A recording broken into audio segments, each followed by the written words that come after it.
मित्रांनो, लिसन टू री ॲप्लिकेशन तुम्हाला सर्व प्रकारचे स्पर्धा परीक्षांसाठी आवश्यक असणारे ऑडिओ बुक्स, ऑडिओ नोट्स आणि इतर मटेरियल देखील उपलब्ध करून देते. राज्यशास्त्र विभाग इयत्ता 11वी धडा 10वा 1945 नंतरचे जग 2. मागील प्रकरणात आपण 1945 नंतर झालेले बदल अभ्यासले. युरोपात शीतयुद्धाला कशी सुरुवात झाली व आशिया खंडातील बदल पाहिले. आता आपण 1959 नंतर झालेले बदल अभ्यासू. कालखंड 1959 ते 1962 शीतयुद्धातील बदलांचा काळ. कॅम्प डेव्हिड शिखर परिषदेनंतर शीतयुद्धात एका नव्या युगाला सुरुवात झाली.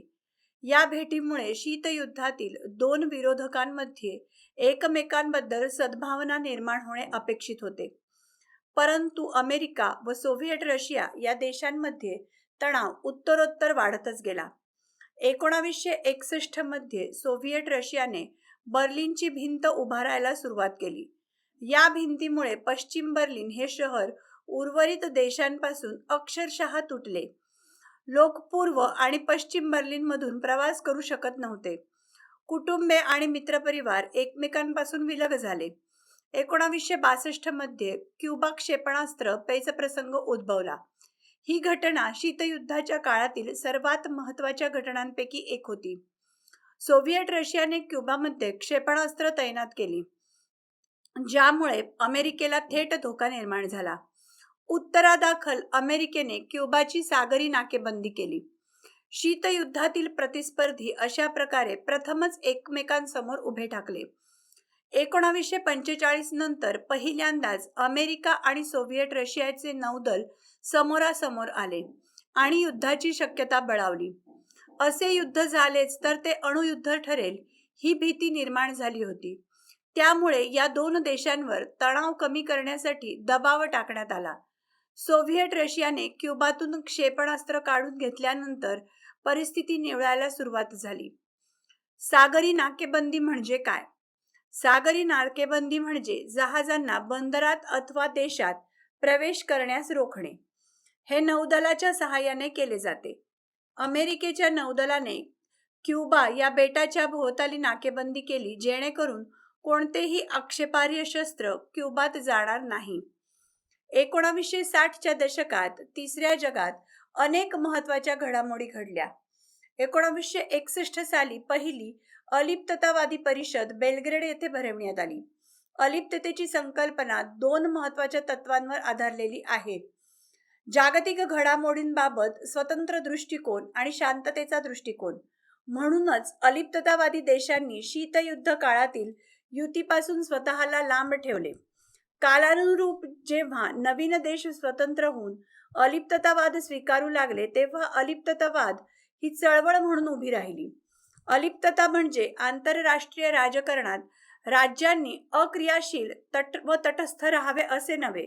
उलट पक्षी शांतता आणि विकासाचे संवर्धन करण्यासाठी राज्यांनी जागतिक घडामोडीत सहभाग नोंदविणे अपेक्षित आहे.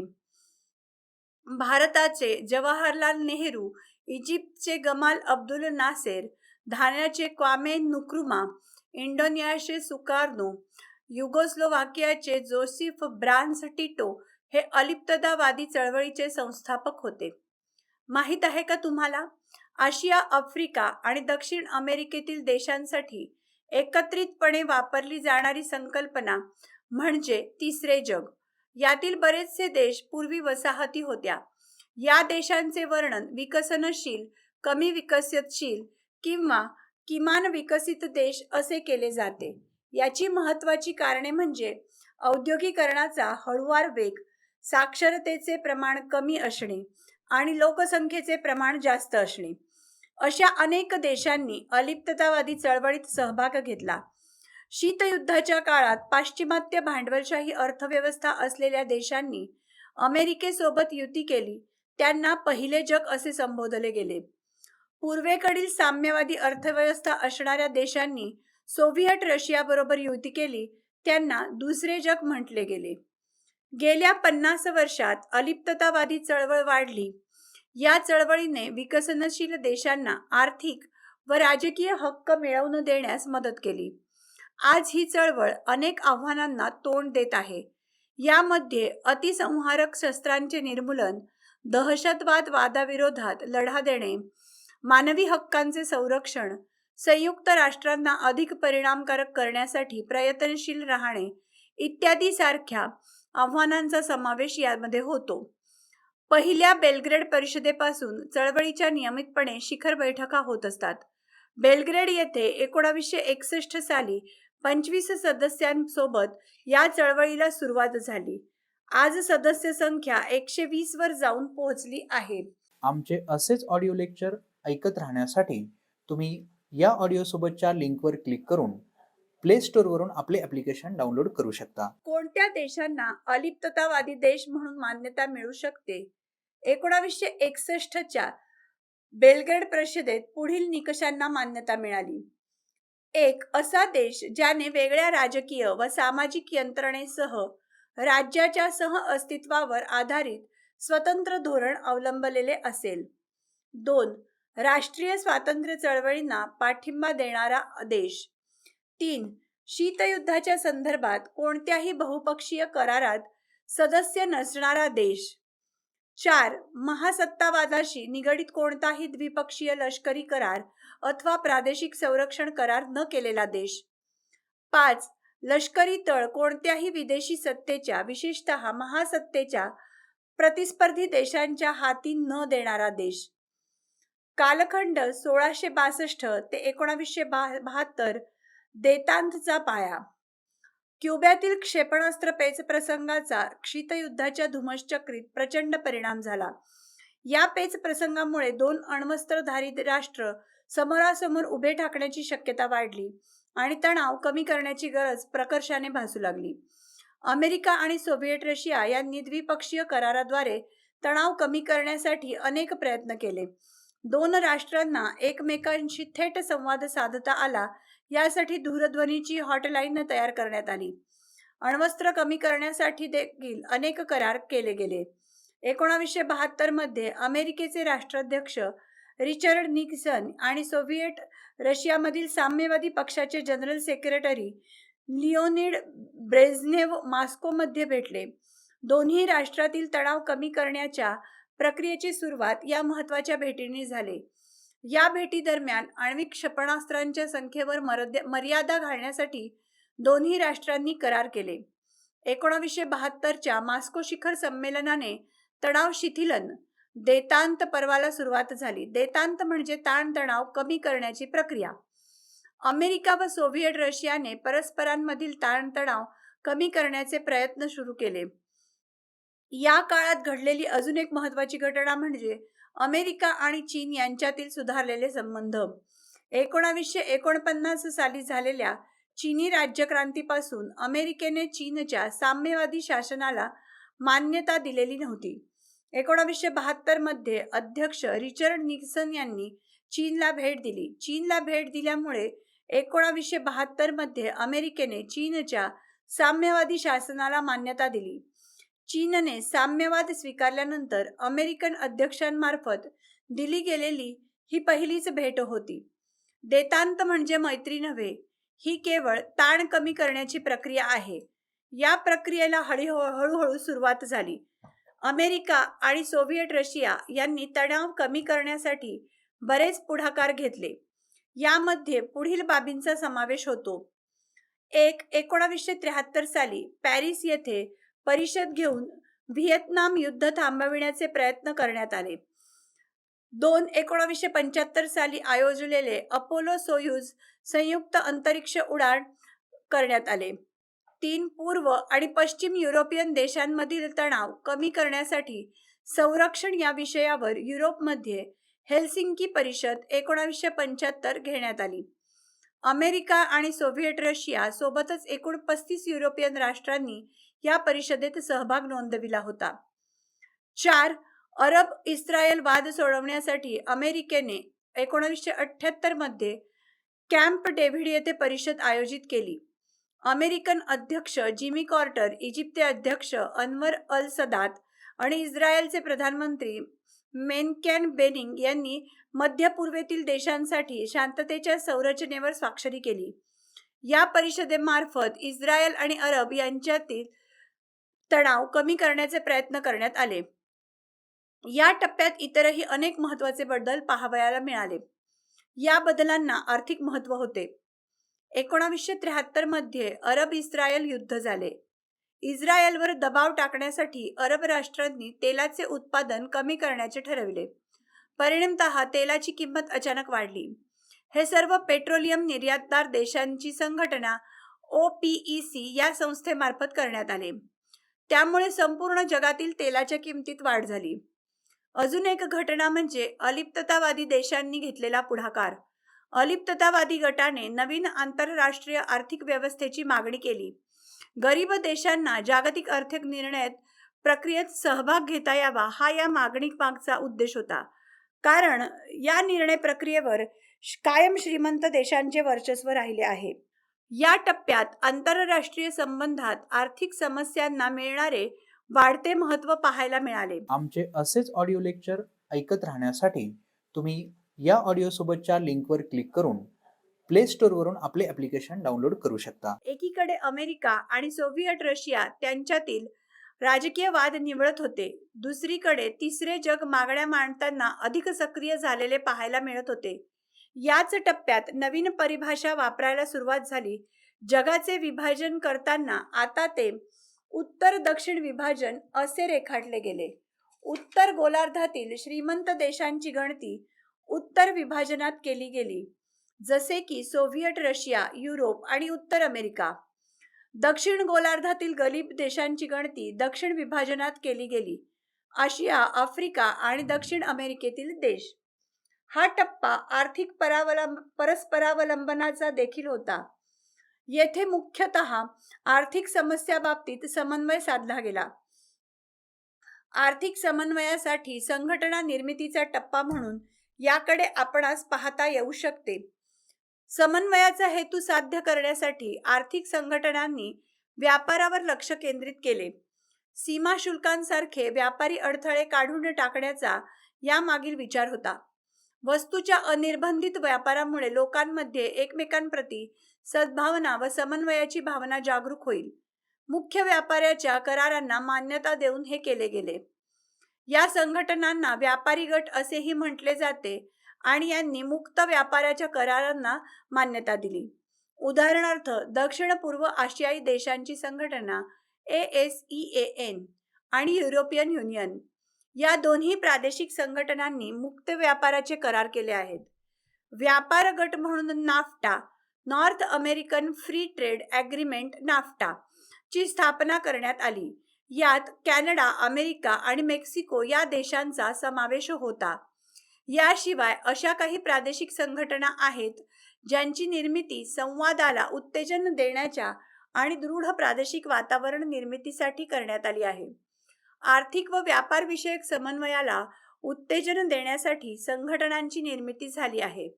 उदाहरणार्थ दक्षिण आशियाई प्रादेशिक सहकार संघटना सार्क, अमेरिकन स्टेट्स संघटना OAS, आफ्रिकन युनियन AU. व्यापारी गट म्हणजे काय? जेव्हा राष्ट्र त्यांचे आर्थिक संबंध विशेष करारामार्फत जपतात तेव्हा व्यापारी गट निर्माण होतात. हे करार सामान्यतः व्यापारातील अडथळे कमी करणे अथवा काढून टाकणे यावर केंद्रित असतात. सर्वत्र आढळणारी व्यापारी अडथळे म्हणजे जकात, आयातीवरील कर आणि कोटा, आयातीवरच्या प्रमाणावर निर्बंध. दक्षिण आशियाई प्रादेशिक सहकार संघटना सार्क. दक्षिण आशियाई प्रादेशिक संघटनेची स्थापना 1945 मध्ये झाली.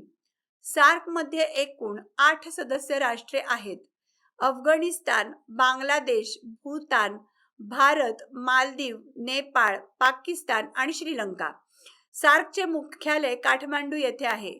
सार्कची उद्दिष्टे एक दक्षिण आशियातील लोकांचे कल्याण करणे आणि त्यांच्या जीवनमानाचा स्तर उंचावणे, त्या भागातील आर्थिक प्रगतीची गती वाढवणे, सामाजिक प्रगती, सांस्कृतिक विकास साधणे, एकमेकांप्रती विश्वास वाढीस लागेल तसेच परस्परांच्या समस्या समजून घेण्याचा प्रयत्न करणे, आर्थिक, सामाजिक, सांस्कृतिक, तांत्रिक आणि वैज्ञानिक क्षेत्रात सक्रिय सहयोग आणि परस्पर सहाय्याचे संवर्धन करणे तसेच इतर विकसनशील देशांसोबतचे सहकार्य दृढ करणे. कालखंड 1979 ते 1985-86 नवीन शीतयुद्ध. 1979 मध्ये घडलेल्या 2 घटनांनी देतांतला वेगळेच वळण दिले. इराणमध्ये क्रांती झाली आणि इराणच्या शहाची हकालपट्टी करण्यात आली. क्रांतिकारी इस्लामी नेता आयातोल्ला खोमेनी यांच्या नेतृत्वाखाली इराण इस्लामिक राज्य बनले. या नव्याने प्रस्थापित झालेल्या सरकारने अमेरिकेसोबत असलेले सर्व करार संपवले आणि शिवाय सेंटो या लष्करी संघटनेमधून देखील बाहेर पडले. अफगाणिस्तानमध्ये सोव्हिएट रशियाच्या मदतीने बाबराक कारमाल यांनी राज्याचा प्रमुख म्हणून अफगाणिस्तानवर नियंत्रण मिळवले. आमचे असेच ऑडिओ लेक्चर ऐकत राहण्यासाठी तुम्ही या ऑडिओ सोबतच्या लिंकवर क्लिक करून प्ले स्टोअरवरून आपले ॲप्लिकेशन डाउनलोड करू शकता. अफगाणिस्तान हा समाजवादी देश म्हणून उदयाला आला त्याचे सोव्हिएट रशियासोबत अतिशय घनिष्ठ लष्करी करार आहेत. या घटनांमुळे देतांतचे पर्व संपुष्टात आले. त्यानंतर नव्याने सुरू झालेल्या युगाला नवीन शीतयुद्ध असे संबोधले गेले, कारण शीतयुद्धाच्या काळात अमेरिका व सोव्हिएट रशियामध्ये असलेले तणाव पुन्हा निर्माण झाले. कालखंड 1985 ते 1911 गोर्बाचेव यांचे युग. या टप्प्यात सोव्हिएट रशियाच्या धोरणात काही महत्त्वाचे बदल पाहायला मिळतात. सोव्हिएट रशियाचे नेते मिखाईल गोर्बाचेव यांनी देशाच्या धोरणात काही महत्त्वपूर्ण बदल केले. त्यांच्या पेरेस्ट्राइका व ग्लासनोस्त या संकल्पनांमुळे व परराष्ट्र धोरणांच्या नवीन दृष्टीमुळे सोव्हिएट रशियाचा दृष्टिकोन बदलला. गोर्बाचेव यांच्या नव्या परराष्ट्र धोरणांची वैशिष्ट्ये पुढीलप्रमाणे: 1. चीनसोबत संवाद. 2. शस्त्र नियंत्रण व निःशस्त्रीकरणावर लक्ष केंद्रित. 3. अफगाणिस्तानातून माघार. 4. भारतासंबंधीचे संबंध सुधारणे. माहित आहे का तुम्हाला? पेरेस्ट्राइका म्हणजे पुनर्रचना. सोव्हिएट रशियाच्या प्रस्थापित राजकीय व आर्थिक व्यवस्थेची पुनर्रचना करणे म्हणजे पेरेस्ट्राइका. मुक्त निवडणुकांसारख्या लोकशाही पद्धतीची ओळख आणि सोव्हिएट रशियाच्या साम्यवादी पक्षाची मक्तेदारी संपुष्टात आणणे म्हणजे राजकीय बदल होय. आर्थिक बदल म्हणजे सोव्हिएट रशियाच्या अर्थव्यवस्थेवर असणारे केंद्राचे नियंत्रण संपविणे, अर्थव्यवस्थेचे विकेंद्रीकरण करणे. ग्लासनोस्त म्हणजे खुलेपणा. यामुळे सोव्हिएट रशियामधील लोकांना अभिव्यक्ती स्वातंत्र्य मिळाले. लेखक आणि पत्रकारांना आता शासनाच्या धोरणांवर टीका करता येणार होती. गोर्बाचेव यांच्या नव्या धोरणाचा परिणाम देशाच्या अंतर्गत राजकारणात पाहायला मिळाला. लोकांना सरकारच्या धोरणांवर टीका करण्याचा अधिकार मिळाला होता. सोव्हिएट रशियाच्या साम्यवादी पक्षाचे नियंत्रण संपुष्टात आले. याच काळात युरोपात काही महत्त्वाचे बदल झालेले दिसून येतात. सोव्हिएट रशियाच्या बदललेल्या धोरणांचा परिणाम पूर्व युरोपातील देशांच्या राजकारणावर झाला. लोक अधिक राजकीय स्वातंत्र्याची मागणी करू लागले. 1989 मध्ये पूर्व युरोपातील साम्यवादी सरकारांविरोधात जनउठाव करण्यात आले. पूर्व युरोपात झालेल्या या क्रांतीमुळे पोलंड, चेकोस्लोवाकिया, हंगेरी, रुमानिया, पूर्व जर्मनी आणि बल्गेरिया येथील साम्यवादी पक्षाची सत्ता संपुष्टात आली. नंतर या देशांमध्ये लोकशाही शासन पद्धती अस्तित्वात आली. पूर्व युरोपातील बदलाचे वारे सोव्हिएट रशियामध्ये देखील शिरले. 25 डिसेंबर 1991 रोजी गोर्बाचेव यांनी सोव्हिएट रशियाचे अध्यक्ष म्हणून राजीनामा दिला. दुसऱ्या दिवशी सुप्रीम सोव्हिएटने सोव्हिएट संसद मतदानामार्फत सोव्हिएट रशियाचे देश म्हणून असणारे अस्तित्व संपविले. सोव्हिएट रशियाचे विघटन झाले आणि नवीन देश अस्तित्वात आले. जर्मनी हे एक राष्ट्र म्हणून निर्माण व्हावे यासाठी 1990 मध्ये पूर्व व पश्चिम जर्मनीचे एकत्रीकरण झाले. चेकोस्लोवाकियाचे मात्र 2 देशात विभाजन करण्यात आले, स्लोवाकिया आणि चेक रिपब्लिक. युगोस्लोवाकियाचे देखील सर्बिया, क्रोएशिया, बोस्निया आणि हर्जेगोविना, मॅसेडोनिया, स्लोव्हेनिया, कोसोवो आणि मॉन्टेनिग्रो या देशांमध्ये विभाजन झाले. यामुळे आपल्याला आता युरोपमध्ये आणि पूर्वाश्रमीच्या सोव्हिएट रशियाच्या भागात अनेक नवीन देश पाहायला मिळतात. शीतयुद्ध म्हणजे अमेरिका व सोव्हिएट रशिया यांच्यातील संघर्षाची स्थिती होय. सोव्हिएट रशियाच्या विघटनामुळे शीतयुद्धाचे पर्व संपले. 1991 नंतरच्या जगाचे वर्णन करताना 2 नवीन शब्दप्रयोग वापरले गेले. सोव्हिएट रशियानंतरचे युग आणि शीतयुद्धोत्तर युग. या नवीन पर्वात चीन आणि भारत, ब्राझील, दक्षिण आफ्रिका यासारख्या देशांचा उदय झालेला पाहायला मिळाला. जागतिक व्यापार संघटना WTO, G20, ब्रिक्स, BRICS म्हणजे ब्राझील, रशिया, भारत, चीन, दक्षिण आफ्रिका यासारख्या संघटना जागतिक घडामोडींमध्ये महत्त्वाची भूमिका वठवू लागल्या. स्वतंत्र राष्ट्रांचे राष्ट्रकुल Commonwealth of independent states CIS 1991. 1991 मध्ये सोव्हिएट रशियाच्या विघटनानंतर याची निर्मिती करण्यात आली होती. सोव्हिएट रशियाच्या विघटनानंतर स्वतंत्र झालेले देश CIS चे सदस्य आहेत. संस्थापक सदस्य रशिया, युक्रेन आणि बेलारुस. त्यानंतर सहभागी झालेले सदस्य Armenia, Azerbaijan, Georgia, Kazakhstan, Kyrgyzstan, Moldova, Tajikistan, Turkmenistan, Uzbekistan. कार्य बहुपक्षीय व आंतरराज्यीय स्तरावरून समान हिताच्या घडामोडींकडे पाहिले जाते. लष्कर, परराष्ट्र संबंध आणि आर्थिक सहकार्याबाबतीत संरचना पुरवण्याचे काम केले जाते.